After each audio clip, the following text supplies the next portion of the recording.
खबर आपको देंगे। हुकूमत ने सोने की एक्सपोर्ट और इंपोर्ट पर पाबंदी खत्म करने का फैसला कर लिया है। सोने की तिजारत पर पाबंदी हटाने के लिए समरी ईसीसी को भेजी जाएगी। इस हवाले से मजीद तफसीलात हासिल करेंगे डॉन न्यूज़ के नुमाइंदे ताहिर शरानी से। जी ताहिर, बताइएगा इस हवाले से आप।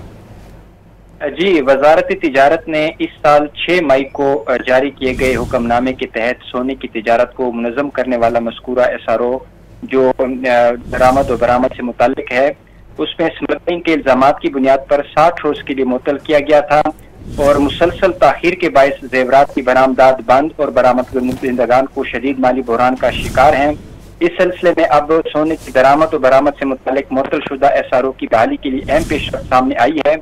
वफाकी हुकूमत ने सोने की एक्सपोर्ट और इम्पोर्ट पर पाबंदी खत्म करने का फैसला किया है और इस हवाले से वजारत तिजारत पर पाबंदी हटाने के लिए समरी ईसीसी को भिजवा रही है।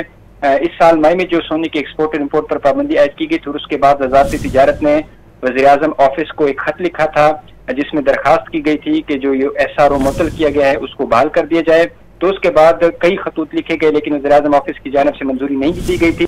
अब जरा ये दावा कर रहे हैं कि वज़ीर-ए-आज़म ऑफिस ने वजारत तिजारत को यह अहकाम जारी कर दिए हैं कि मजीद इकदामात के लिए जो तिजारत पर पाबंदी लगाई गई है उसके हवाले से इकदामात किए जाए। तो इस हवाले से वजारत तिजारत ने फैसला किया है कि समरी ईसीसी में पेश की जाएगी और उसके बाद इसकी मंजूरी वफाकी काबीना से ली जाएगी।